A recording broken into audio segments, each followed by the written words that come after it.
Number one, put God first.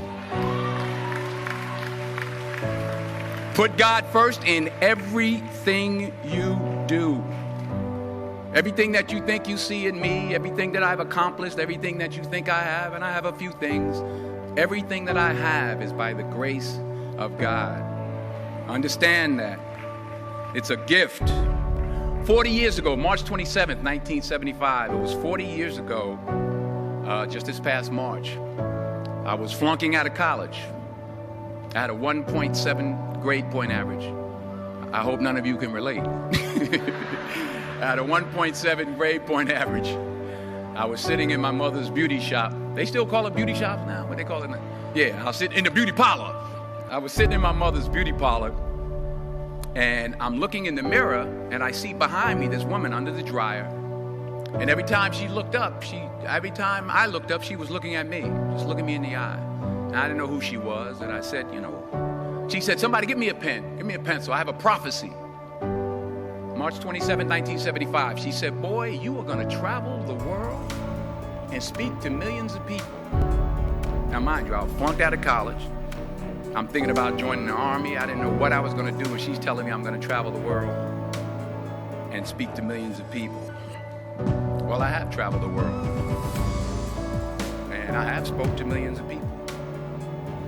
But that's not the most important thing, the success that I had. The most important thing is that what she taught me and what she told me that day has stayed with me since. I've been protected. I've been directed. I've been corrected. I've kept God in my life, and it's kept me humble. I didn't always stick with him, but he always stuck with me. So stick with him in everything you do. If you think you want to do what you think I've done, then do what I've done and stick with God. Number two, fail big. That's right. Fail big. Today's the beginning of the rest of your life, and it can be very frightening. It's a new world out there. It's a mean world out there, and you only live once. So do what you feel passionate about. Take chances professionally. Don't be afraid to fail. There's an old IQ test, was 9 dots, and you had to draw 5 lines with a pencil within these 9 dots without lifting the pencil. The only way to do it was to go outside the box. So don't be afraid to go outside the box. Don't be afraid to think outside the box. Don't be afraid to fail big, to dream big. But remember, dreams without goals are just dreams, and they ultimately fuel disappointment. So have dreams, but have goals. Life goals, yearly goals, monthly goals, daily goals. I try to give myself a goal every day. Sometimes it's just to not curse somebody out. Simple goals, but have goals.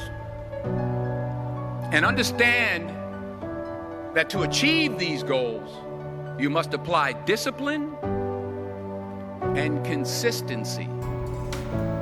In order to achieve your goals, you must apply discipline, which you've already done, and consistency every day, not just on Tuesday and miss a few days. You have to work at it every day. You have to plan every day. You've heard the saying, we don't plan to fail, we fail to plan. Hard work works. Working really hard is what successful people do. And in this text, tweet, twerk world that you've grown up in, remember, just because you're doing a lot more doesn't mean you're getting a lot more done. Remember that. Just because you're doing a lot more doesn't mean you're getting a lot more done. Don't confuse movement with progress. My mother told me, she said, yeah, because you can run in place all the time and never get anywhere. So continue to strive, continue to have goals, continue to progress. Number 3, you'll never see a U-Haul behind a hearse. I'll say it again. You'll never see a U-Haul behind a hearse. I don't care how much money you make, you can't take it with you. And it's not how much you have. It's what you do with what you have. We all have different talents. Some of you will be doctors, some lawyers, some scientists, some educators, some nurses, some teachers.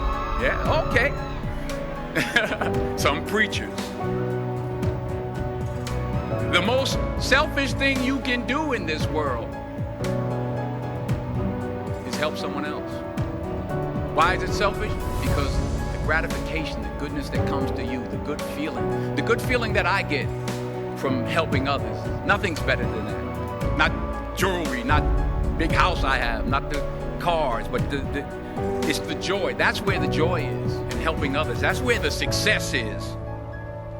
Finally, I pray that you put your slippers way under the bed tonight, so that when you wake up in the morning, you have to get on your knees to reach them.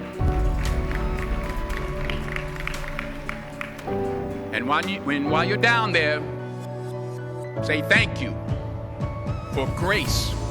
Thank you for mercy. Thank you for understanding. Thank you for wisdom. Thank you for parents. Thank you for love. Thank you for kindness. Thank you for humility. Thank you for peace. Thank you for prosperity. Say thank you in advance for what's already yours. That's how I live my life. That's why I am, one of the reasons why I am today. Say thank you in advance for what is already yours. True desire in the heart for anything good is God's proof to you, sent beforehand to indicate that it's yours already. I'll say it again. True desire in the heart, that itch that you have, whatever it is you want to do, that thing that you want to do to help others and to grow and to make money, that desire, that itch, that's God's proof to you, sent beforehand already to indicate that it's yours. And anything you want good, you can have. So claim it. Work hard to get it. When you get it, reach back. Pull someone else up. Each one, teach one. Don't just aspire to make a living. Aspire to make a difference.